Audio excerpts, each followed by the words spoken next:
course, every pinball game ends with Facebook and Twitter now. So that's a brief video of one of the 4 latest tables that the guys at Zen Studios have created as part of Marval Pinball. If you're not familiar with them, we'll let them introduce themselves. But we have 3 guests, 2 from Zen and 1 from Marval, actually, because we'll be talking a little bit more about the folks from how they work with Marval. But I want to introduce Niel. Wave, Niel. I swear to God, this is going to launch. Niel Sorens. He's a creative director over at Zen.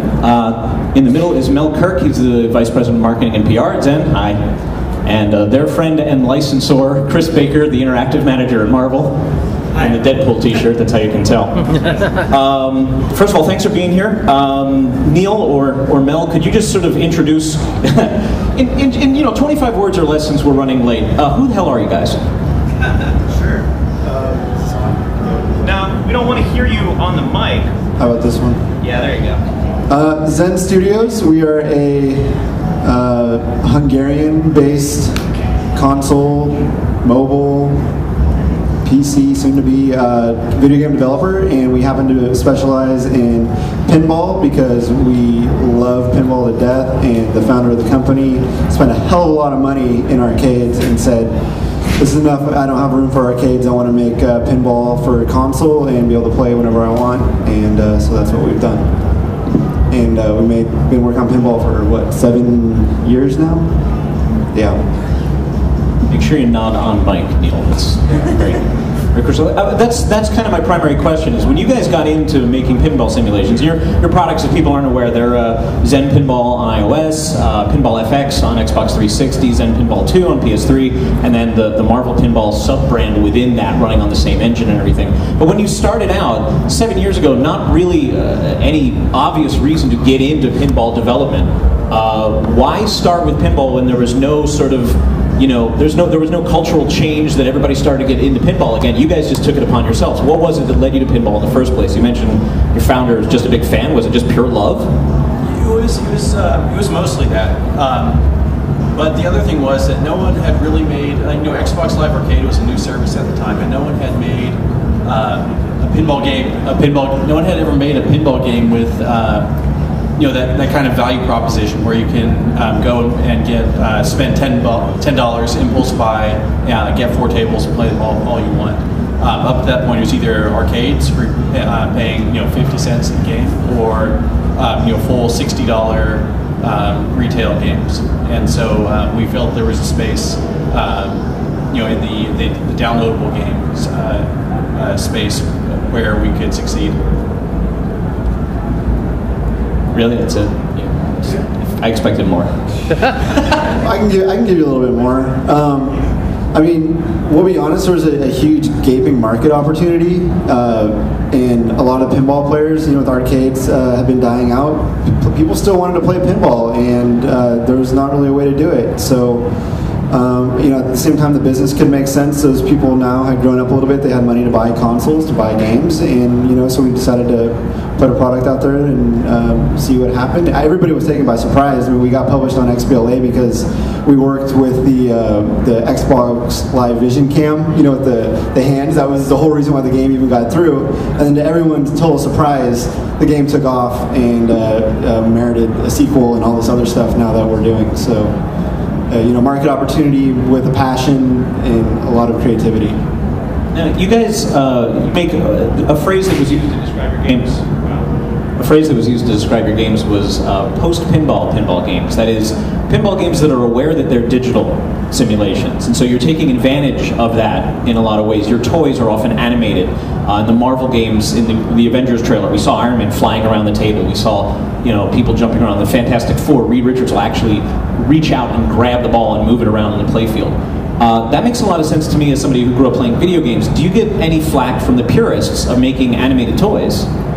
Yes. All the time. Well, what's their feedback? What's their concern? How do they express that to you in the first place? I'm hoping politely, but what's their objection to having animated toys on the playfield?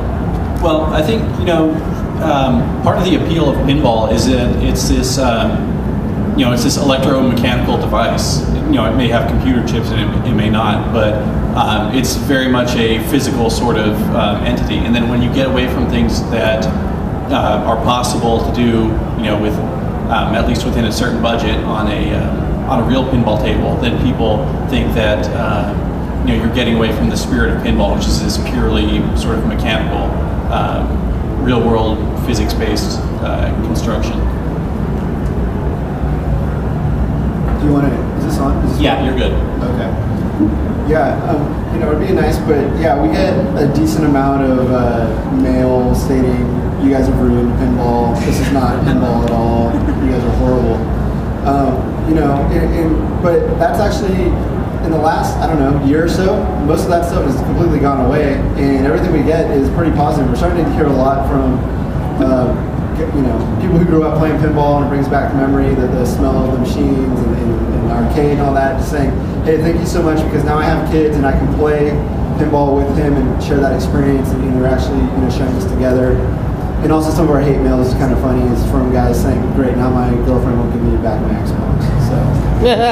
So we're expanding. Yeah. The way I see it actually is sort of Yeah, you're good. the way I see it is it's kind of like if you're playing a racing game, right?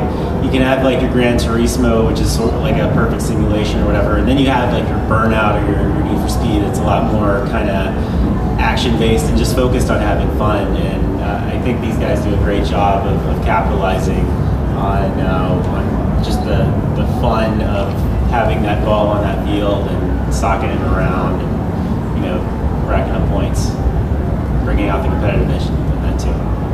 Now, you guys mentioned that you're here in the Bay Area, right? I am. Mel's pretty close by. I should have been honest, I live about a scooter away. Oh, okay. About 3 hours. But your dev team is in Budapest? Yes.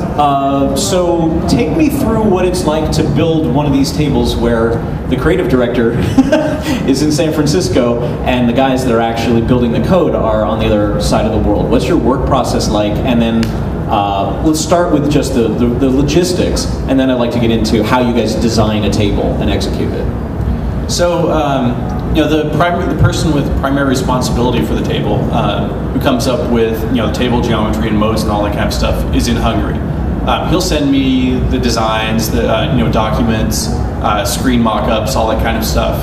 You know, I'll go through it and just give him advice on you know, how do maybe the table's too similar to something that we've done in the past, or maybe it's too similar to a real table, or maybe the modes he has in mind don't connect very well with the theme that we're trying to so that's the kind of stuff that I do. But as far as like all the nitty-gritty details, those are done in Budapest. So that guy can work directly face-to-face with the artists and all the other guys that are creating the tables. What's the time frame like on that? When you go from, okay, we're starting a new project to all the way through certification for something like PlayStation Network or Xbox Live, are you looking at a 3-month turnaround, a 6-month turnaround? It's 8 months. 8 months. And typically we have a core team of 4 guys per table, and there's other guys who will come on and off depending on what's needed at that time. But from the time we say yes, we're greenlighting this all the way to release is roughly 8 months, and that can go as long as 12. What takes up the bulk of the time? Is it the design, or are you do you always spend X amount of time in QA and testing and things like that? Well, sometimes we get the color of Wolverine's belt wrong. You got Wolverine's butt color wrong. Belt. I think it's a belt. We would correct the butt color if that were okay. It's maybe that link's not working. Maybe. Yeah, good. Well, yeah, I think iteration is the biggest thing. Especially, you know, as we get more experience, the time to make the tables has actually gotten longer. Even though we're better at doing it, it takes more iterations for us to be happy with it now that we know. You know, our first tables that we made were highly derivative, and they weren't that good. And so, you know, as we've gotten more and more experience, we get better and better. But we also, you know, it takes longer to get to the point where we're satisfied with it. The bulk of your tables for Pinball FX, at least when it started, were completely original. Like, these are not you know, recreations of existing tables. These are all basically original layouts. Some of them you can't help but think that they're inspired by certain tables. Do you know of any real-world tables that people on the team went, yeah, you know what, we'd like to make something as cool as that? Paranormal comes to mind as like a digital version of Bonsai Run to a certain extent. Can you think of any things where they're overtly trying to praise the past? Yeah. One of the first tables we made was called Agents, and that was one that shipped with Pinball FX. And one of the favorite tables of the guys in the studio was the Star Trek Next Generation table. Just 'cause it's wide open. It's got a lot of multi-ball modes and that kind of thing. And so, our Agents table is actually pretty similar in terms of the geometry to that table, just because they like the openness and the flow. Okay. The other half of your original tables this is where Chris comes in with the Marval Pinball series.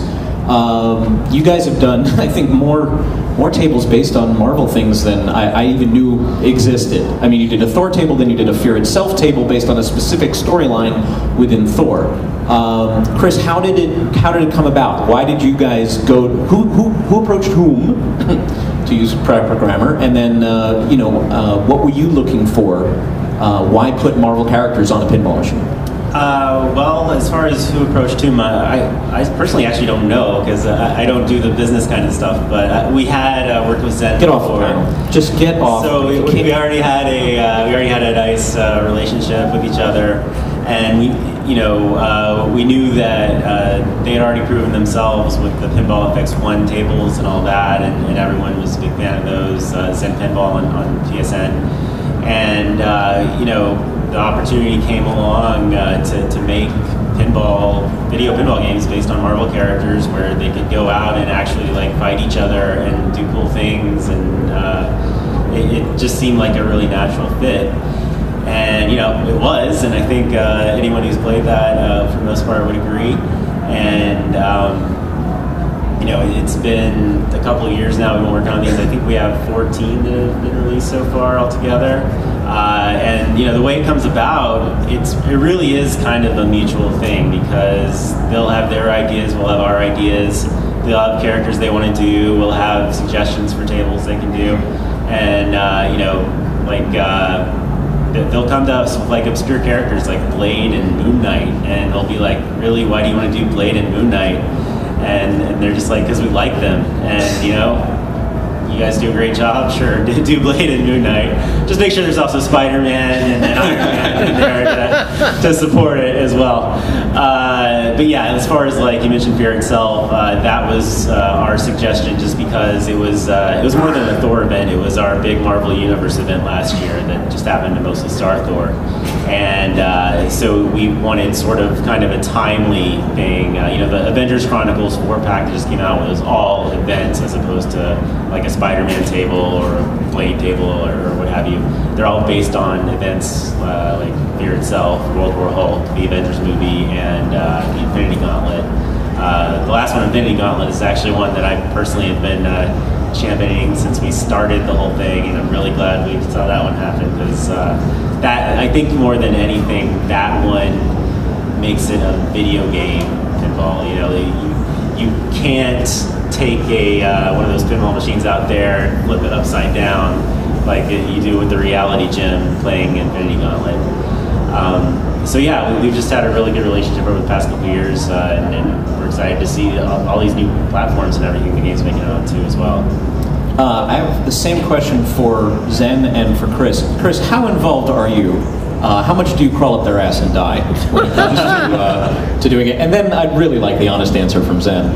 A lot, yeah. I'm involved in a lot of Marvel video games, as you, sir, well know, working at Activision. But as far as kind of personal creative feedback and everything, I think Zen is, of all the console games, Zen definitely takes our feedback and our ideas and makes them happen. But it is still mostly them. It's not like we're cracking a whip and saying, make this game. But What's that? Redo this voiceover. Yeah, redo the voiceover. Yeah, so you know, we're very involved. Very involved. Yeah. You know, the feedback that we receive from Marvel, I think has inspired us to improve our design and our process and creativity all around.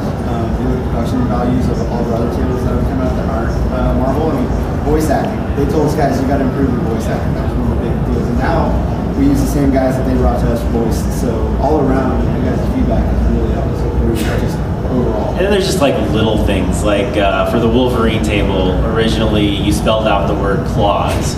And, you know, our feedback was, hey, it's a little more Wolverine if it's snicked, you know? So, you know, it's just little things like that to like further Marvelize things. You know, we always try to get like key phrases from characters. So Wolverine's gonna say, I'm the best there is at what I do. Thing's gonna say it's clobber in time. And, you know, for those events, a lot of the lines that are in those events tables are literally from the comics. Especially love Thanos because he has so many like really kind of quippy, like you're all going down kind of lines. So. And to the Zen guys, what has been the thing that Marvel has asked you to do that you were like, all right, we'll do it because it's for the good of the table, but like took way more time than you thought? Like, what's been some of the most problematic challenges that you faced? Mostly requests that kind of push the technical limits of the machines we're working on, like you know, trying to add as many 3D characters as possible onto the tables. Do you remember which table was the most difficult? Probably X-Men or X-Avengers? Well, Avengers had a lot of stuff just because it's doing the movie, guys making the movie, they were involved. Yeah, we had an accelerated schedule on that one as well. But, you know, I think Avengers turned out really well. We actually have real movie assets in there. The Quinjet in there is the Quinjet that's in the Avengers movie. You know, Hulk is the same Hulk that's in the Avengers movie. It's pretty cool. Just much smaller. A little smaller, yeah.